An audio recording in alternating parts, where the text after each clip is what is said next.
भाजपा कट्टर हिंदू पार्टी है और वो सिर्फ हिंदुत्व की बात करती है, बाकी लोगों को, दलितों की, अल्पसंख्यकों की बात नहीं करना चाहती। उसी तरह समाजवादी पार्टी वोट चाहे जिसका लेती हो, लेकिन सिर्फ एक समाज के लोगों के लिए काम करती है। अभी आप देखिए देवरिया कांड हुआ, अखिलेश जी जा रहे हैं, यही आजम खान साहब जेलों सालों बंद थे, इतने बड़े नेता थे। जब समाजवादी पैदा नहीं हुई थी उस समय समाजवादी पार्टी के सबसे बड़ा जनाधार आजम खान का था, उनके लिए कोई नहीं गया। मैं ये समझता हूँ कि इंडिया गठबंधन भारतीय जनता पार्टी को मजबूत करने के लिए, भारतीय जनता पार्टी को जिताने के लिए गठबंधन बनाया गया है। हमारी पार्टी कांग्रेस और भाजपा दो को छोड़कर किसी भी संगठन के, किसी भी दल के साथ जाने को तैयार है। जो कांग्रेस है वही भाजपा है, वही भाजपा है वही कांग्रेस है।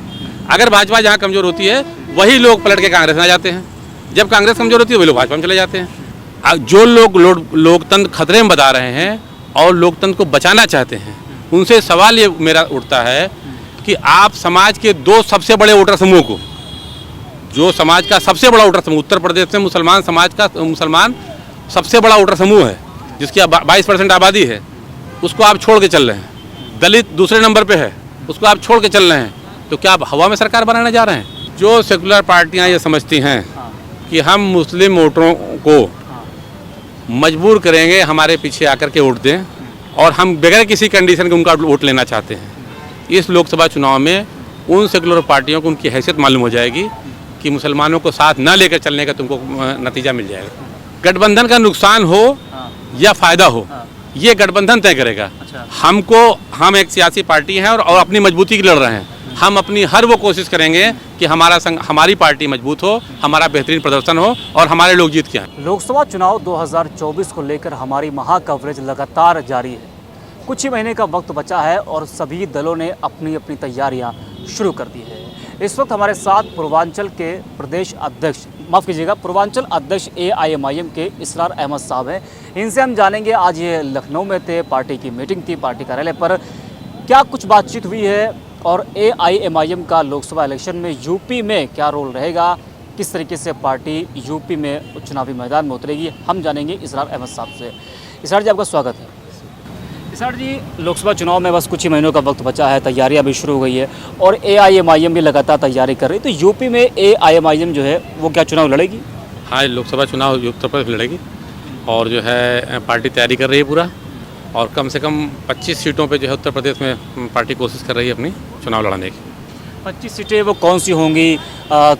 आप लोग कहाँ देख रहे हैं कि हाँ हमको इस क्षेत्र में ज़्यादा सीटें मिल जाए जहाँ पार्टी का थोड़ा फ़ायदा हो? देखिए, वो इस तरह हो रहा है कि हमारा संगठन जहाँ मजबूत है, जिन जिन इलाकों में हमारा संगठन मजबूत है उसकी हम लोग समीक्षा कर रहे हैं। जहाँ पे हमारा संगठन ज़्यादा मजबूत होगा वहाँ हम लोग कैंडिडेट उतारेंगे।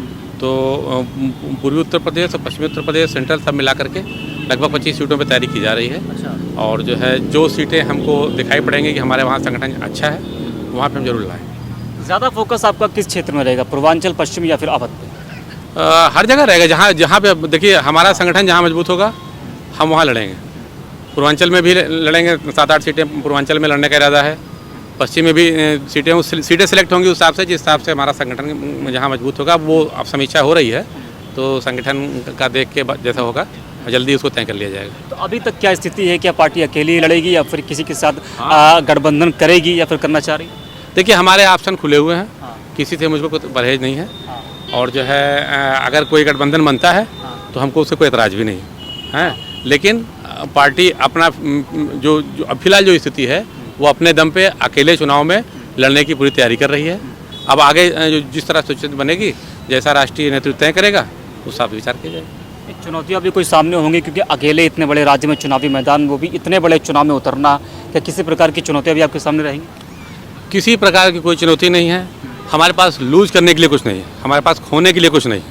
और चूंकि हम राजनीतिक पार्टी हैं तो चुनाव लड़ना हमारा अधिकार है और हम ये लोग कोशिश करेंगे कि अपना मजबूत से मजबूत प्रदर्शन करें। जब तक हमको रिकग्नाइज नहीं करेंगे वोटों के टर्म में, तब तक हमसे किसी अलायंस में हमारा वैसे जाने की बात ही नहीं उठती। जब हम अपना प्रदर्शन करेंगे, हमारा साथ अपना वोट दिखाएंगे, गिनती दिखाएंगे, उस हिसाब से जो है होगा आने वाले वक्तों में। अच्छा, इंडिया गठबंधन जो बना है ये विपक्षी दलों का, इसमें आपको शामिल नहीं किया गया, आप शामिल उसमें नहीं है। अगर मौका मिलता है इंडिया गठबंधन में शामिल होने का, वैसे अगर देखा जाए तो मायावती भी इस गठबंधन का हिस्सा नहीं है, तो अगर मौका मिले इंडिया गठबंधन में शामिल होने का तो क्या शामिल होंगे? देखिए, उत्तर प्रदेश में माइनॉरिटी खास करके मुस्लिम समुदाय 22% की आबादी है और दलित समुदाय लगभग 16-17% की आबादी दलित समुदाय की।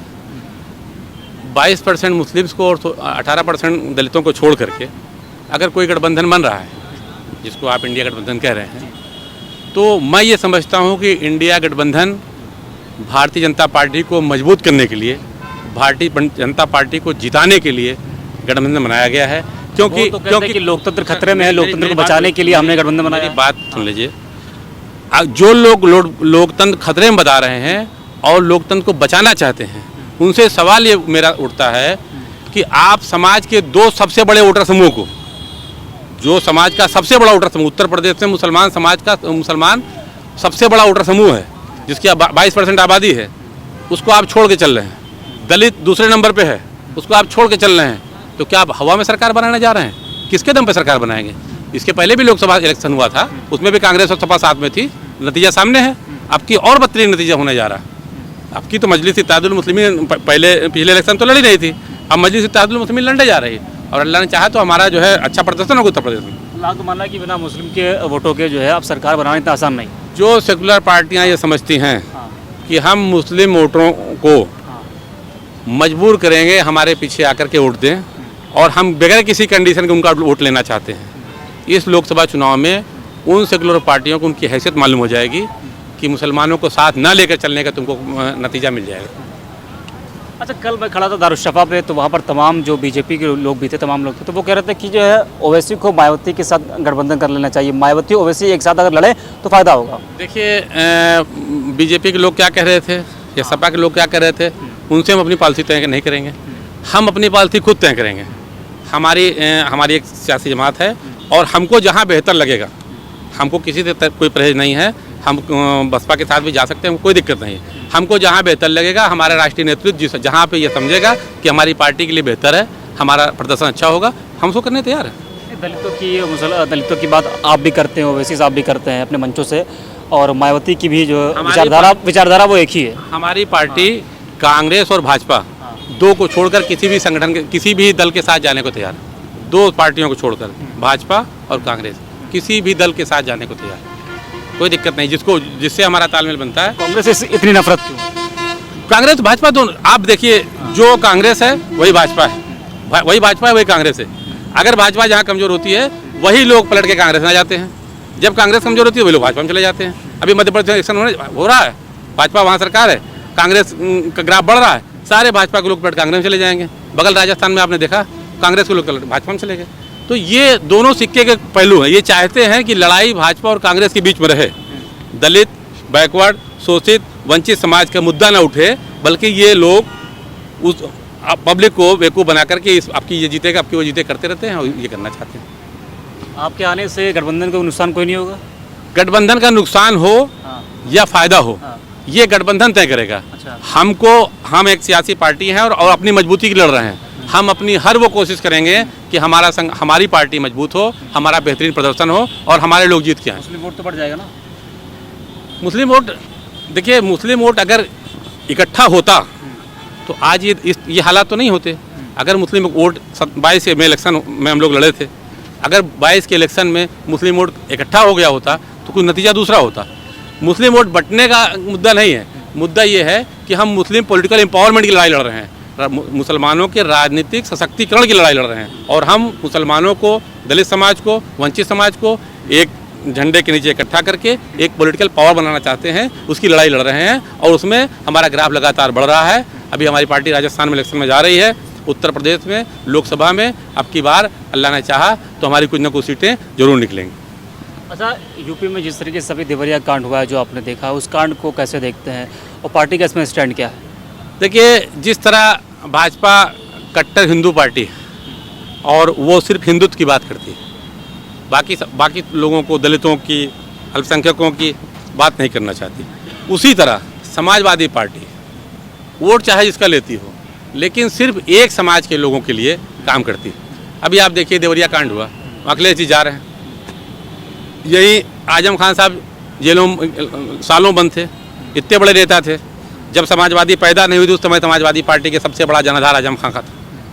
उनके लिए कोई नहीं गया। इसरार जी, अभी हाल ही में देखा गया कि समाजवादी पार्टी ने अपना स्थापना दिवस मनाया है, लखनऊ छोड़कर प्रतापगढ़ चले गए हैं। वजह क्या थी कि समाजवादी पार्टी को लखनऊ से प्रतापगढ़ जाना पड़ा, भव्य कार्यक्रम करना पड़ा? देखिए, मैं जहाँ तक समझता हूँ, उत्तर प्रदेश में मजलिस इत्तेहादुल मुस्लिमीन ने 2019 में प्रतापगढ़ में विधानसभा चुनाव लड़ा, जिसमें लगभग 21,000 वोट मिला हमको। मैं वहाँ प्रत्याशी था, लगभग 21,000 वोट मिला। बसपा वहाँ हार गई। कांग्रेस, वो बसपा जिसका बड़ा वोट बैंक गिना जाता था, वहाँ हार गई। कांग्रेस वहाँ हार गई और समाजवादी पार्टी चंद वोटों से हमसे आगे रही। उससे भयभीत हो गई समाजवादी पार्टी। उसने अपनी सारी ताकत लगा दी थी बाई इलेक्शन में। उसके बाद जनरल इलेक्शन हुआ 22 में, तो जनरल इलेक्शन में भी सपा बड़ी ताकत लगाने के बावजूद भी, जहाँ से प्रतापगढ़ से 6 सीटें समाजवादी पार्टी की निकलती थी, हमने वहाँ 3 कैंडिडेट ला रखे थे प्रतापगढ़ में अपने। लगभग 42-45 हज़ार वोट हम लोग को मिला वहाँ पे। समाजवादी पार्टी का खाता नहीं खुला प्रतापगढ़। उससे भयभीत समाजवादी पार्टी ये चाहती है कि अगर हम जिस जगह से MIM मजबूत हो रही है वहाँ पे अपना फोकस करेंगे, वहाँ पे इनको दबाने की कोशिश करेंगे, तो हम बाकी पूरे प्रदेश में रोक देंगे। लेकिन ऐसा होने वाला नहीं है। इन्होंने अपना स्थापना दिवस लखनऊ छोड़ करके वहाँ जहाँ पे इनका होता था, कौन गांव है, सैफई, वहाँ उन्होंने स्थापना दिवस नहीं मनाया। प्रतापगढ़ में इसलिए मनाया कि वो प्रतापगढ़ में जो MIM का ग्राफ बढ़ रहा है उसको दबाना चाहते हैं। लेकिन मैं ये वादा करता हूँ कि इस लोकसभा इलेक्शन में कम से कम पूर्वी उत्तर प्रदेश में समाजवादी पार्टी का खाता नहीं खुलेगा। ये मैं आपको भरोसा दिलाना चाहता हूँ। आज लोग ओवैसी साहब को अपना नेता मानते हैं। अल्पसंख्यक समाज के लोग, दलित समाज के लोग आज ओवैसी साहब को अपना नेता मानते हैं। और अब समाज जाग चुका है, इनके छलावे बहकावे में आला नहीं है। मजलिस इत्तेहादुल मुस्लिमीन उत्तर प्रदेश में अच्छा प्रदर्शन करने जा रही है।